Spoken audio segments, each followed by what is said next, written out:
1000 വർഷങ്ങൾക്കപ്പുറത്ത് സ്പെയിനിലെ കൊർദോവ അഥവാ കൊർത്തുബ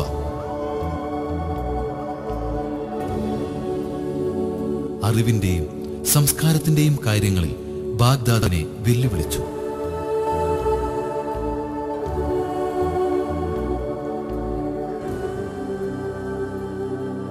തെരുവീഥികളിൽ കൊർദോവ നഗരിയുടെ മഹത്വം ഇന്നും ഉറങ്ങിക്കിടക്കുന്നു.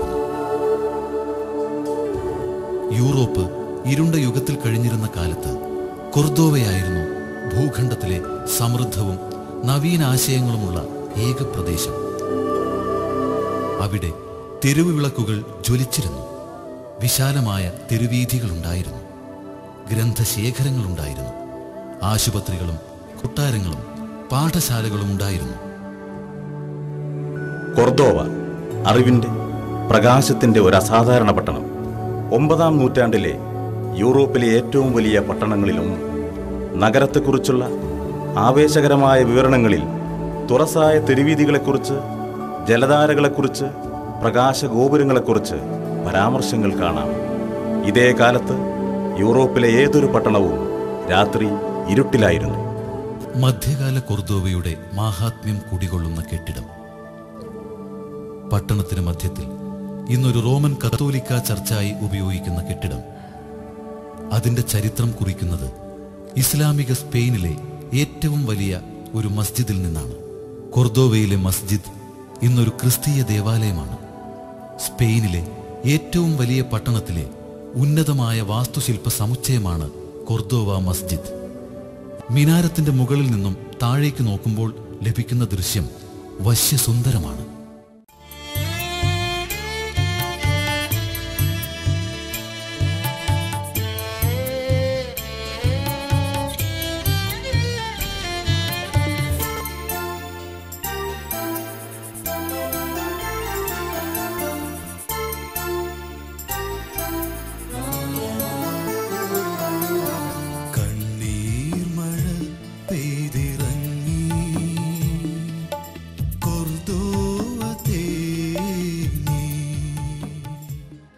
ഈ ജനസമൂഹത്തോട് ഉണരാൻ ഞങ്ങൾ പറഞ്ഞു. മുമ്പേ നടന്നുപോയവരുടെ ഉണർത്തുപാട്ടുകൾ ഇവരെ കേൾപ്പിച്ചു.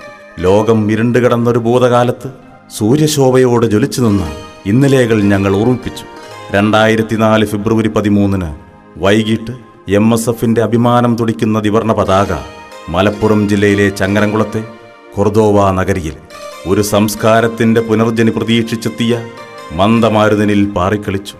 ഉത്തമ സമൂഹത്തിന്റെ വീണ്ടെടുപ്പിന് മനസ്സുറപ്പിച്ചെത്തിയ ആയിരങ്ങളെ സാക്ഷി നിർത്തി MSFന്റെ 3 ദിവസത്തെ സംസ്ഥാന സമ്മേളനം ആരംഭിച്ചു. كنتم خير أمة أخرجت للناس تأمرون بالمعروف وتنهون عن المنكر وتؤمنون بالله.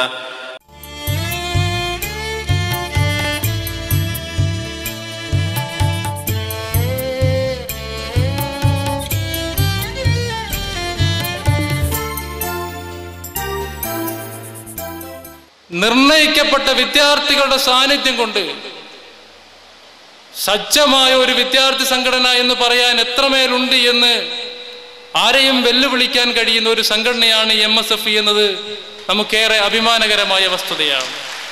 ഉറുമാല് ധരിച്ച് മദ്രസയിൽ പോകുന്ന വിദ്യാർത്ഥികൾ ബിരുദധാരികളാവുകയും അവർ ഫാഷൻ കട്ട് ചെയ്ത് ഹെയർ സ്റ്റൈൽ മാറ്റുകയും ചെയ്തു കഴിഞ്ഞാൽ MSFൽ ആളുണ്ടാവില്ല എന്ന് പറഞ്ഞു നടന്നിരുന്നവർക്ക് ഏറ്റവും ശക്തമായ മറുപടിയാണ് എൻ്റെ മുമ്പിൽ ഈ വിശാലമായ പന്തലിരിക്കുന്ന 10,000-കണക്കിന് MSFന്റെ പ്രവർത്തകന്മാർ. മഹാനായ CH പറഞ്ഞതുപോലെ ഇത് ഭാവിക്ക് വേണ്ടി ഇട്ടിരിക്കുന്ന വിത്താണ്. ഈ രീതിയിലാണ് MSF വിദ്യാർത്ഥികളെ കാണുന്നത്. ക്യാമ്പസുകളെ കലാപ കലുഷിതമാക്കുന്നതിൻ്റെ ആയുധമല്ല വിദ്യാർത്ഥികൾ. സമരരംഗത്തേക്ക് ഇറങ്ങുകയും ആക്രമണങ്ങൾ നടത്തുകയും ആവേശം കൊള്ളിക്കുകയും ചെയ്തുകൊണ്ട് വിദ്യാർത്ഥികളെ സംഘടിപ്പിക്കേണ്ട ഒരു ആവശ്യം MSFനില്ല എന്നത് MSFന്റെ ഒരു പ്രത്യേകതയാണ്. അതുപോലെ തന്നെ ഏതെങ്കിലും പ്രത്യേകമായ സ്ഥാപനങ്ങളെ കേന്ദ്രീകരിച്ചുകൊണ്ടല്ല MSF പ്രവർത്തകന്മാരെ സംഘടിപ്പിച്ചിട്ടുള്ളത്. കേരളത്തിന്റെ വിശാലമായ എല്ലാ ക്യാമ്പസുകളിലും സാന്നിധ്യം അറിയിച്ചിട്ടുള്ള ഒരു സംഘടനയാണ് MSF.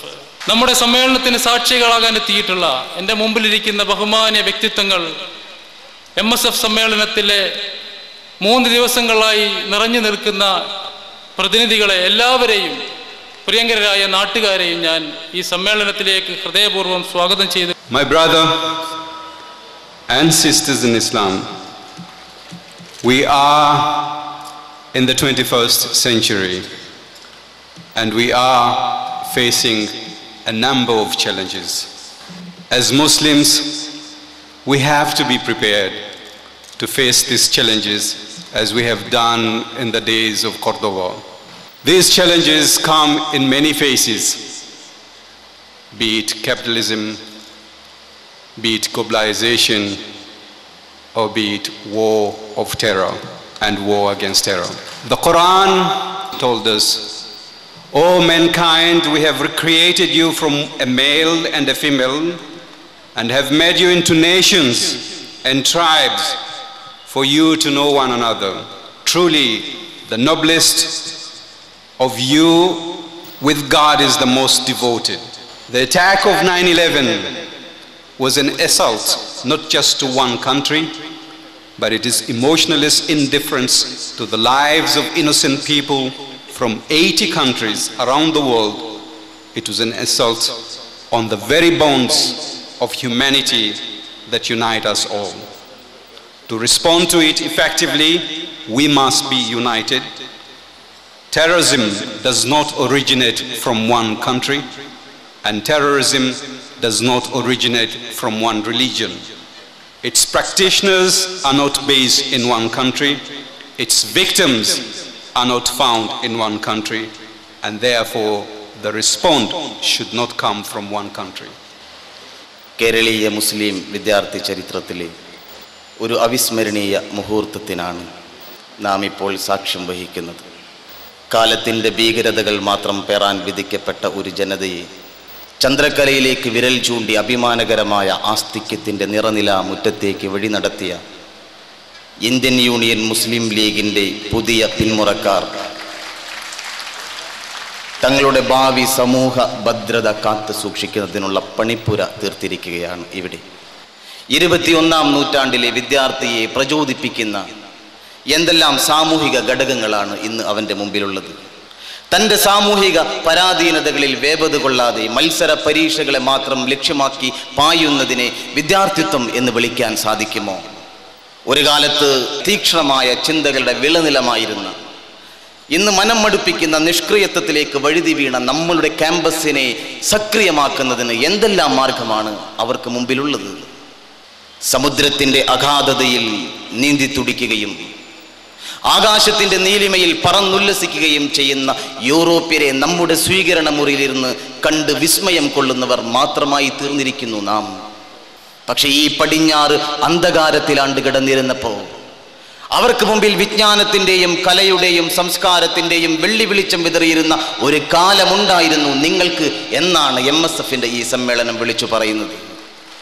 താജ്മഹലിനേക്കാൾ സൗന്ദര്യവും ചെങ്കോട്ടയേക്കാൾ കരുത്തും കുത്തബ് മിനാറിനേക്കാൾ ഔന്നത്യവുമുള്ളതാണ് എൻ്റെ സമുദായം എന്ന് സ്വപ്നം കൊണ്ട മഹാനായ CH മുഹമ്മദ് കോയ സാഹിബിൻ്റെ പിന്മുറക്കാരോട് ഈ സമ്മേളനം വിളിച്ചു പറയുന്നത് താരിഖ് ഇബ്നു സയ്യാദാണ്. കൊർദോവയുടെ സ്പെയിനിൻ്റെ തീരത്ത് തൻ്റെ അനുചരന്മാരുമായി വലിയ ഒരു കപ്പലിൽ വിജനമായ ആ പ്രദേശത്ത് ഇറങ്ങിയത്. താരിഖ് ഇബ്നു സയ്യാദ് ഇറങ്ങുമ്പോൾ ജിബ്രാൾട്ടർ തുറമുഖത്ത് ജബലൽ താരിഖിൽ വിജനമായിരുന്നു, അപരിഷ്കൃതമായിരുന്നു. തീരെ തണഞ്ഞപ്പോൾ അനുചരന്മാരോട് താരിഖ് ഇബ്നു സയ്യാദ് പറഞ്ഞു, നിങ്ങൾ നിങ്ങളുടെ കപ്പലിൽ മുഴുവൻ വിറകുകൾ നിരത്തിവെക്കുക. അതിനുശേഷം ആ കപ്പൽ കത്തിക്കുവാൻ താരിഖ് ഇബ്നു സയ്യാദ് ആഹ്വാനം ചെയ്തു. എന്നിട്ട് ആ വിജനമായ പ്രദേശത്ത് ലോകത്തിനു മുമ്പിൽ സൗരഭ്യം ചെരിഞ്ഞ പുതിയ ഒരു സാംസ്കാരിക ഉന്നതിക്ക് 700ാം നൂറ്റാണ്ടിൽ താരിഖ് ഇബ്നു സയ്യാദ് തുടക്കം കുറിച്ചു. ലോകത്തെ അത് പുഷ്കലമാക്കി. നമുക്ക് പുതിയ ഒരു സമൂഹം തീർക്കണം. വിജ്ഞാനത്തിൽ ഒരിക്കലും തന്നെ ദുർവ്യയമില്ല, അധികപ്പറ്റില്ല. എത്ര തന്നെ പഠിച്ചാലും മതി മതി എന്ന് പറയുന്ന ഒരു സമൂഹത്തെ ഈ ലോകത്ത് നമുക്ക് കാണാൻ സാധിക്കുകയില്ല. അതാണ് പ്രവാചക തിരുനബി സല്ലല്ലാഹു അലൈഹി വസല്ലം തങ്ങൾ ലോകത്തോട് പ്രഖ്യാപിച്ചു.